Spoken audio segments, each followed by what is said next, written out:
Assalamualaikum warahmatullahi wabarakatuh. Di sini kami dari kelompok 6, kelas PPBOKK 98, akan mempresentasikan produk kami, yaitu sebuah minuman yang kami beri nama Coca de Coco, perpaduan dari buah kelapa dan nata de coco. Saya akan mengenalkan setiap anggota dari kelompok kami.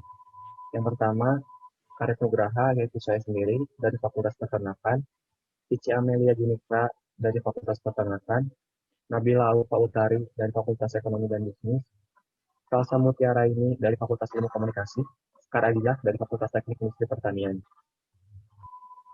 Hal-hal yang akan kami paparkan diantaranya yaitu tentang latar belakang, manfaat, tujuan, metode pelaksanaan, rencana usaha, strategi pemasaran, analisis biaya dan jadwal kegiatan, serta kesimpulan. Next. Pertama yaitu latar belakang. Hal yang latar belakangi kami dalam pembuatan produk ini yaitu Pangandaran merupakan sebuah kabupaten wilayah terkenal dengan potensi sumber daya alam yang melimpah. Dengan potensi buah honjelaka yang masih belum dikenal banyak orang, memberikan kami inspirasi untuk mengolah buah tersebut menjadi sebuah inovasi masa kini. Kami mengidentifikasi adanya permasalahan yang harus kami perbaiki yang dapat menarik banyak.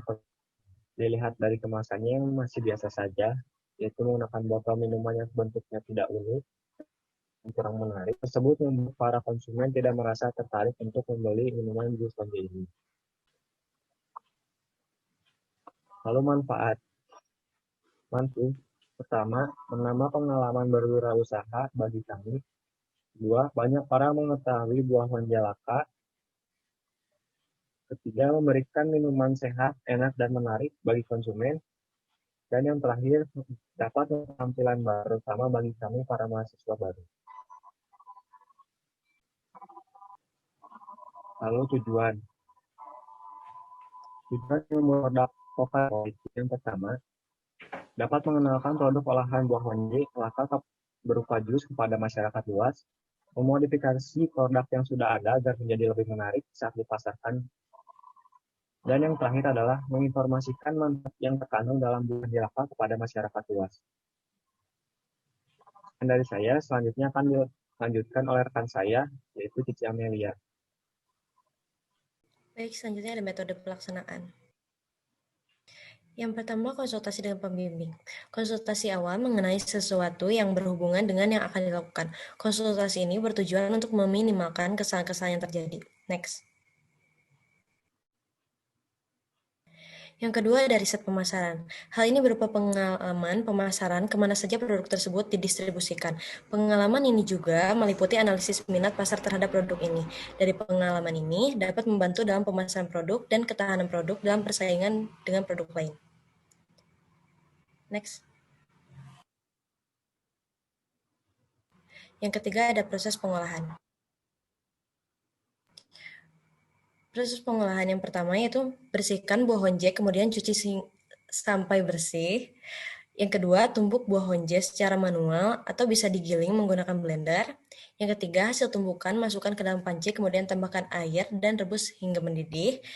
Selanjutnya, setelah rebusan honje dingin, kemudian saring, larutkan gula pasir, kemudian campurkan honje tersebut.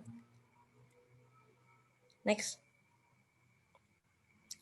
Yang keenam, tambahkan nata de coco, lalu masukkan hasil olahan jus ke dalam botol. Selanjutnya, masukkan ke dalam lemari pendingin agar olahan menjadi dingin. Dan yang terakhir, jus honje Hoka de Coco siap diminum.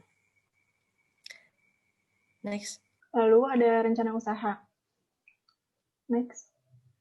Yang pertama itu dari kondisi umum lingkungannya, Pangandaran ini terdapat berbagai sumber daya alam yang dapat menjadi peluang usaha. Salah satunya itu buah honjelaka. Buah honjelaka ini banyak ditemui di daerah Pangandaran dan dapat dimaksimalkan potensinya menjadi berbagai olahan seperti minuman, sirup, dan lainnya. Namun, kenyataannya itu masih banyak masyarakat yang belum tahu keberadaan buah honjelaka dan olahannya tersebut, sehingga perlu adanya inovasi untuk memaksimalkan potensi dari buah tersebut. Next. Lalu yang kedua ada gagasan kegiatan usaha. Produk ini merupakan bentuk usaha untuk memaksimalkan potensi buah honjelaka. Jus honjelaka akan kami kemas dengan kemasan yang menarik dan mengikuti tren, namun tidak menghilangkan identitas dari buah tersebut. Produk ini akan dikombinasikan dengan tambahan nata de coco sebagai inovasi dari produk kami agar rasa buah honjelaka yang manis, asam, dilengkapi dengan nata de coco yang manis dan kenyal. Lalu ada strategi pemasaran. Bagaimana cara memasarkan produk kami itu ada melalui promosi dan melalui dari produk itu sendiri. Yang pertama itu promosi. Produk honjelaka akan kami promosikan melalui offline dan online, melalui platform seperti Instagram, Shopee, Tokopedia, serta delivery online seperti Gojek dan Grab. Lalu yang kedua, produknya itu akan kami kemas dengan kemasan menarik dan mengikuti tren dengan desain yang unik dan meng-highlight buah honjelaka tersebut, sekaligus mengenalkan produk honjelaka tersebut kepada masyarakat. Lalu ada analisis SWOT. Yang pertama itu ada strength, yaitu kekuatan dari produk kami. Yang pertama itu kemasannya praktis, lalu ada rasanya khas, bagus juga untuk pola hidup sehat. Lalu yang kedua ada kelemahan dari produk kami, yaitu yang pertama tidak semua orang suka buah honjelaka. Yang kedua buah honjelakanya mahal, dan yang ketiga sumber daya manusianya yang masih kurang untuk mengolah buah honje tersebut. Yang ketiga ada opportunity, yaitu kesempatan, jarangnya buah honje laka diproduksi. Lalu yang kedua, tren gaya hidup sehat mulai marak. Dan yang ketiga, mudahnya pemasaran online.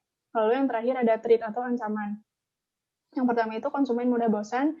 Yang kedua, bahan bakunya sulit didapat. Lalu meningkatnya produk serupa yang memproduksi seperti produk kami. Lalu dilanjutkan oleh Aufa.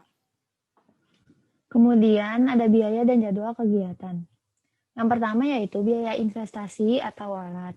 Ada blender, pisau, baskom, sendok, kompor, dan panci. Total dari biaya investasi ini Rp1.495.000. Yang kedua ada biaya operasional. Biaya operasional ini termasuk biaya listrik, transportasi, paid promote atau promosi. Jumlah total biaya operasional yaitu Rp470.000. Yang ketiga yaitu biaya produksi.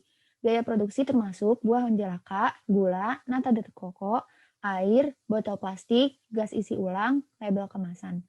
Total dari biaya produksi yaitu Rp1.049.000. Kemudian ada biaya lain-lain.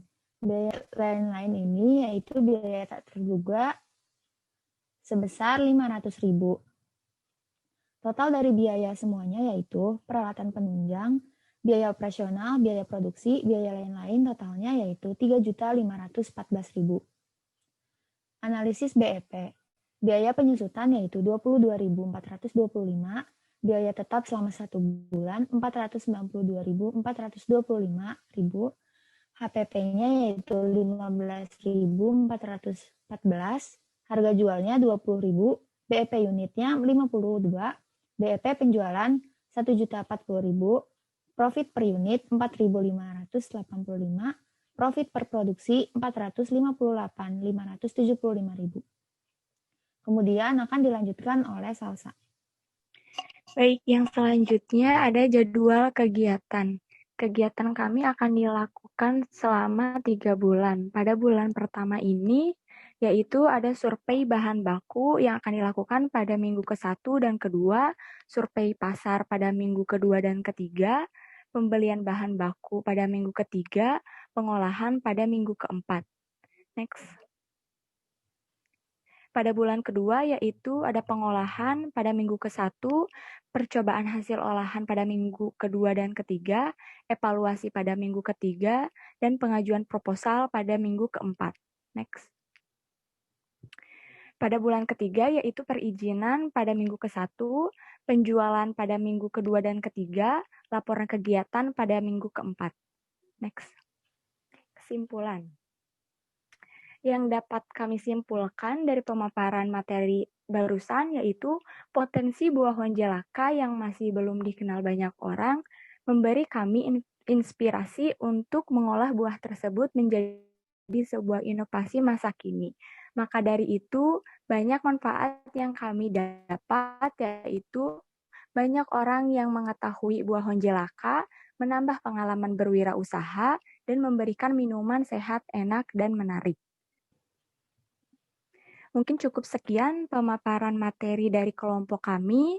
Mohon maaf atas kesalahannya. Semoga bermanfaat. Wassalamualaikum warahmatullahi wabarakatuh.